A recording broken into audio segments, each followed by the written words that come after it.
Access और साथ limited access of gases यानी कि ऑक्सीजन। ऐसी कोई भी जगह जिसके अंदर लिमिटेड सप्लाई हो ऑक्सीजन की और जहाँ पर जाना आना जाना जो है वो आमतौर पर ना हो सके। जैसे आप ये देखिए, ये रोड बना हुआ है, यहाँ पर आप डेली बेसिस पे आते भी हैं जाते भी हैं, ठीक है। और कुछ ऐसी जगह होते हैं जैसे कि आपको मैंने बताया था कि वो आप यूज़ करते हैं घर में बड़ौदा, जिसके ऊपर हम गंदे वगैरह रखते हैं। अगर उसके अंदर जाना हो या मैन होल के अंदर जाना हो या इसी तरह सैलूज होता है, एक बड़ा सा होता है डिब्बा सा, अगर उसके अंदर जाना हो तब भी वो भी लिमिटेड सप्लाई ऑफ ऑक्सीजन होती है इसके अंदर और लिमिटेड एक्सेस होती है। अगर इनके अंदर जाना हो तो आपको स्पेशल परमिशन लेनी पड़ती है, क्योंकि इसके अंदर आपको बहुत सारे हैज़र्ड का सामना करना पड़ सकता है। तो इस तरह आप या तो वहाँ पर जाने से पहले आप अपने HSC के पर्सन को कहें कि यहाँ पर हमें ऑक्सीजन की जो मात्रा है उसको आप चेक करें, या उसके अलावा जितने भी हैज़र्ड है उसको पहले आप आइडेंटिफाई करें। आप सबको बताएं कि ये हमें जो है ना हैज़र्ड यहाँ पे मौजूद हो सकते हैं। आप उनसे पूछें कि इससे बचने के लिए क्या हम कर सकते हैं, तो तब आपने वहाँ पे एंटर होना है। तो इन चीज़ों का आपने ख्याल रखना है।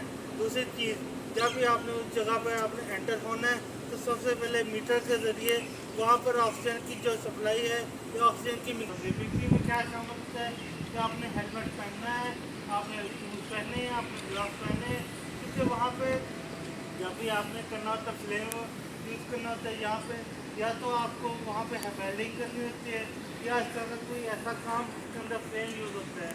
तो फ्लेम यूज़ जब होगा तो वहाँ पे जब अगर ऑक्सीजन की मिक़दार ज़्यादा होगी, ये भी मैंने आपको बताया था कि ऑक्सीजन जो होते हैं ना वो 19.5 से लेकर 23.5 तक होती है, और जो इंसान के जो सांस लेने की जरूरी है वो होती है 21.5 इसके दरमियान होनी चाहिए। अगर वो इससे ज़्यादा है तो वहाँ पे ऑक्सीजन की मिक़दार ज़्यादा होगी और वहाँ पे फ्लेम या धमाका होने का खतरा भी ज़्यादा होगा।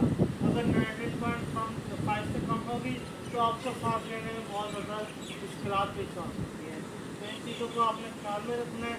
और जब आपने एंटर होना है तो आपने मास्क लाजमी पहनना है, ईयर मास्क लाजमी पहनने हैं, तब आपने वहाँ पर काम करना है। और दूसरा, जो भी फायर वाचर वहाँ पर मौजूद होगा आपने उसके साथ हमेशा कोऑर्डिनेट करना है, उसको अपने हालात के बारे में बताना है कि यहाँ पर मुझे कोई भी मसला पेश आ रहा है या कोई भी ऐसी चीज़ जो कि आपके सेहत के लिए नुकसानदेह हो सकती है, तो आपने वाचर के साथ पहले रब्ता करना है कि यहाँ पर मुझे खड़े होने में मुश्किल आ रही है या सांस लेने में मुश्किल आ रही है।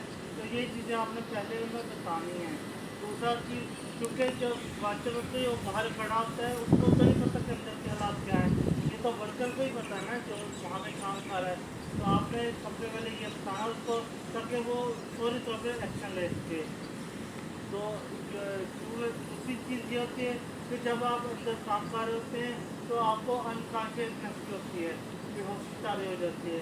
तो इस चीज़ को बचाने के लिए आपने अपने वाचर के साथ जो भी बाहर खड़ा होगा उसे कोऑर्डिनेट करना है, उसे हमेशा बातचीत करते रहना है, उसे बताना है कि मुझे थोड़ी सी भी अगर आपको लगे कि आप अनकॉन्शियस हो रहे हैं, बेहोश हो रहे हैं या आपको सांस लेने में दुश्वारी हो रही है, आप फ़ौरन बाहर आ जाएं।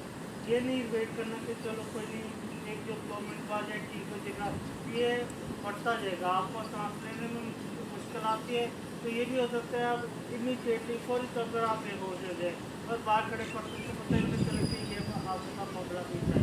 तो आपने इन चीज़ों को ख्याल रखना है।